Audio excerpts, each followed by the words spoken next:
Welcome back to the channel. Today we're gonna be making banana bread. A really easy recipe. I found this recipe online a few months ago, and it's because we had some bananas that were getting old and I felt bad about not eating them, and I thought, what can I do with them before they go to waste? And I thought I could make banana bread. And so I started looking for recipes. I found this one, and I'm gonna put a link in the description below to this recipe. I might just put the recipe out in the actual description, and then just put a link to this website. I think this is a I don't really know if this is all recipes. I don't know if that's a magazine, a newsletter, whatever you want to call that, but it really is an easy banana bread to make. You don't usually find me in the kitchen cooking. I can cook, but I'm usually in and out really quick. I don't usually do a whole lot of baking or elaborate meals. I usually know what I like to eat, so I just get in there and make it real quick. I don't hardly ever follow a recipe unless I'm baking and the proportions need to be exact. I usually just, if I'm making a meal to eat, I just throw what I think would be good, just throw it all together and eat it. But this recipe is very easy, so if you're like me and you really just don't like to follow a recipe and you like stuff to be quick and easy, this is going to be good for you. So first you're going to start with 3 ripe bananas, and let me tell you something, these bananas are about past going, but that's a good thing when you make banana bread. It's okay if they're almost past going, because that's not going to matter as much, because you're not going to taste it as much. Like, I wouldn't want to just eat these as a banana right now. Some people like them brown, some people like them green. I want them in the middle. So I've got 2 size bowls because we're going to put our wet ingredients in one and our dry ingredients in the other. So I'm going to get the bigger bowl to put the wet ingredients in, because then we're going to be mixing the dry in, and all of the material will end up in this bowl. So you need to have a bigger bowl for that. This size is fine. This is just going to be a little bit small. So just something maybe a little bit bigger and deeper. So you're just going to start by putting the 3 bananas in a bowl like this and mashing them up. I just use a fork to do this. You can use whatever you want, but a fork is quick and it works. So there is actually, when we get to that point, I'll tell you, there's actually one little extra thing that this recipe doesn't call for that I add to the recipe. So, and I think it makes it good. I think the more you cook one specific recipe, the more you try it, the more you're able to say, this is what I like about it, or I want to change this, I want to change that. You can change the little things like how much sugar or how much salt. You can't exactly change the big things, but I made it one time and forgot to put the salt. Another time I made it and thought it was too salty, so. All right, now I will go ahead and tell you right now, this recipe does not have nuts in it. I don't like banana bread, zucchini bread, pumpkin bread, any kind of bread with nuts in it. I don't like nuts, so I don't put any in there. However, I'm almost willing to bet you could add nuts to this recipe just how it is, and that wouldn't change anything. So if you want to put nuts in here, I bet you could. I just found a recipe without the nuts because I don't like it. It may in fact even say somewhere in here, if you want to add nuts, add walnuts, whatever. All right, I've almost got these bananas mashed up. This is something else I'll tell you with this recipe. It says start with 3 ripe mashed bananas. One time I think I tried to do 4 because I had a 4th one, which there's some over there that are probably just have to be thrown out. But I think I felt bad and just wanted to put that 4th one so it didn't end up getting wasted. And if you do that, it will bake, but you may have to account for a longer bake time and a bigger pan, because you're going to have more material. So you just have to keep that in mind. But, and I think too, it helps the more you mash these bananas. I think it makes a better consistency for the bread. So the next ingredient to go in, you're going to combine, we're going to do the bananas, the sugar, the egg, and the butter in here. This recipe calls for a cup of sugar. This is that like raw sugar that we use, because I just think it's probably a little bit healthier for you. I have experimented with this before and not put a full cup, just if I'm like, man, that's a lot of sugar, and I don't like banana bread personally that's super sweet, so this is something that you're going to want to tailor to what you like. So I don't, You might put 3/4 of a cup. I usually put somewhere between 1/2 and 3/4. I'm too scared to go like too low. I don't know if that'll hurt the recipe or not. I don't know. But so I'm probably just gonna put a little bit less than a cup, just because, like I said, I'm like, man, that's a lot of sugar. And this is like a better quality of sugar, but I'm like, man, that's a lot. Now, I bet you could also go with an alternative for a like natural sweetener. I'm sure you could. If those of you who bake and are smart and are good at this, you could probably figure that out. All right, now we're going to put our egg in there. Just got 1 egg to put in there. And now we're gonna need to put the butter in here. So I'm going to melt this butter to put it in here. It calls for 1/4 of a cup, which is 4 tablespoons. And this just happened to be in the refrigerator where someone had used the other amount of this stick of butter, and this just happened to be the right amount that I need. So we're gonna melt this butter and add it to this combination. So I got this butter melted. Just gonna kind of make sure it's all the way. It's pretty good. So I always just like to read back over this just to be sure. Got our bananas, our sugar, and our egg, and we're gonna put the butter in there. Try to get all of that. Now I'm just going to break that egg in here and just kind of lightly toss this mixture, because it's gonna get mixed again here in a minute when we combine the dry ingredients and add them back. So just kind of, I'm just using a spoon. You can use whatever you want, but this spoon works well for me. It's probably good. So you end up with something that kind of, I don't know if you can see that, but it kind of just looks like bananas. You don't really see everything else that's with it. So now we're gonna take our baking soda and our flour, and we're gonna mix it in this bowl. And go back up to our recipe where it says we need 1.5 cups of all-purpose flour. I have some flour right here. So we're just gonna do 1.5 cups of this.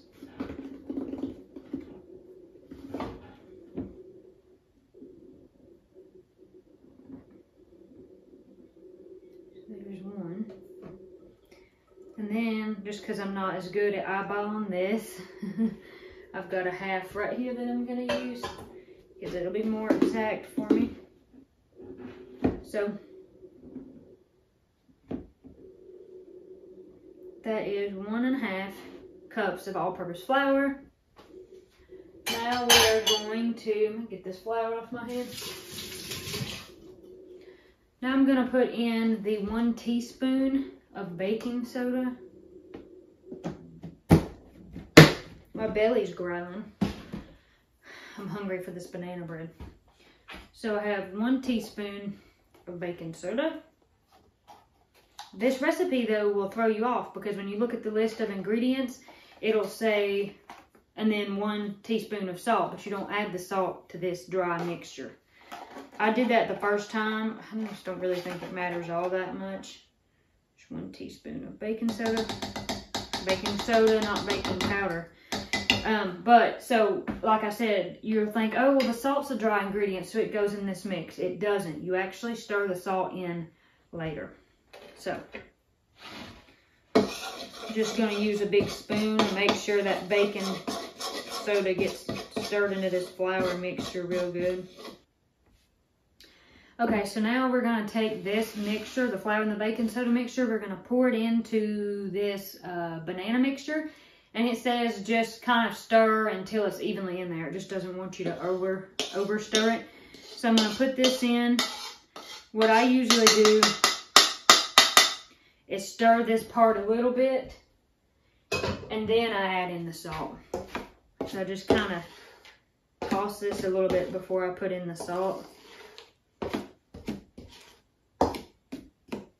Now, this recipe calls for 1 teaspoon of salt. For me, that's almost too salty, because I'm using this pink Himalayan sea salt, and that just kind of comes off as a little bit too salty to me. So if you just have to put a little bit less, you can. That's close to the right amount, just a little bit less. And I'll just kind of sprinkle that in there so it gets evenly across, and then finish mixing it in real good here. And that's pretty much how easy it is. I do have one last ingredient that I like to add, like I said, sitting here. And that's vanilla. I just think the vanilla adds something sweet to it. I actually usually just add about half a teaspoon. Could probably put a whole teaspoon. But I'll put probably closer to a half. No, that was 1 teaspoon. That's okay. Anywhere from 1 to 2.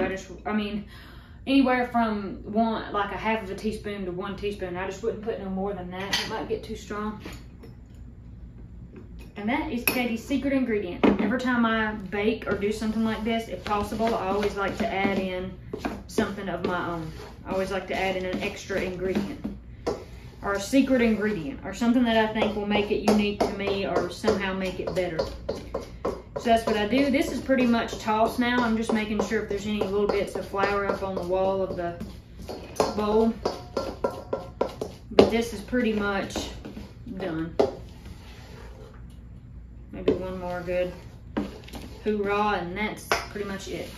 So there you have it. That's how easy that is. And now all you have to do is put this in the greased pan that you have prepared. This calls for a 9 by 5 inch. It's just a loaf pan that you're looking for. And so when I grease mine, I know people will use lard or Crisco or something. Sometimes I just use butter, because I don't always like to eat lard or Crisco. I don't know if they're good for you, so I just use butter, and a little bit goes a very long way. So I just usually get me a paper towel, stick this into the butter like that, and just work it around. And that's probably already plenty. I was real worried I could get just that, yep, a little bit on the side. That's pretty good. Okay, it's been greased.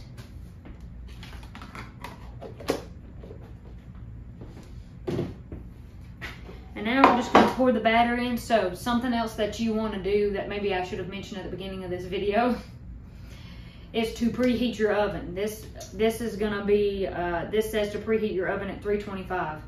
And that, let me come back up here where it talks about it. Prep time, 15 minutes. Cook time, an hour. It doesn't usually take an hour for me. And to be 100% honest, sometimes I bump it up to 350 instead of 325. So this says, let's get these instructions again. Bake in a preheated oven until a toothpick inserted in the center of the bread comes out, about an hour. So if you bump it up to 350, I think it takes a little bit less than an hour. I guess that's what I'm saying. So if you want to bump it up to 350, the temperature of your oven, for it to go just a little bit quicker, you can. But this says it takes an hour. I don't remember if it really takes a full hour or not. I'm kind of feeling like it doesn't, but I don't know. I don't remember. We should just follow the recipe instead of, Katie likes to stray from the recipe.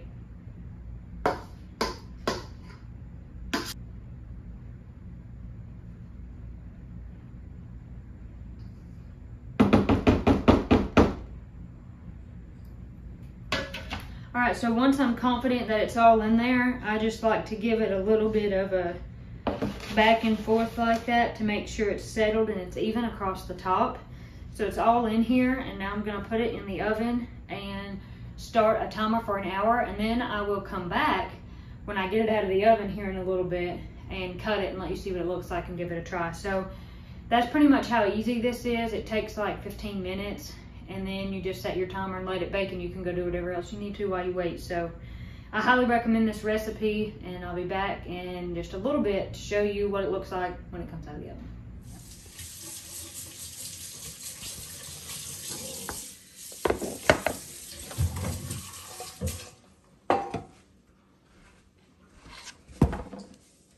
It's really hot.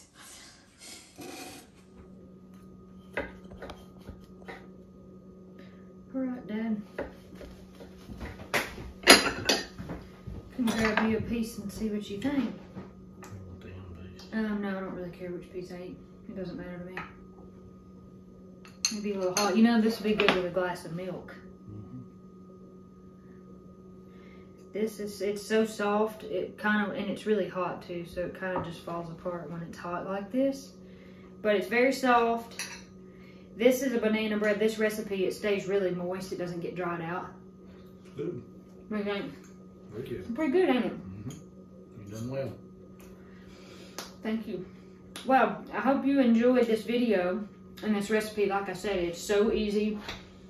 It doesn't get any easier than this. Again, the recipe is going to be in the description below. This is a really good way to use old bananas if you've got them. And I bet you could do something similar with doing like a zucchini bread. I'm sure there's other simple recipes out there for that. Just made me think of that. But again, thank you for watching. Thank you for stopping by. We're going to finish this banana bread because it really is good, and it's good when it's hot. So thank you for watching. God bless you. God keep you. We'll get you at the next one.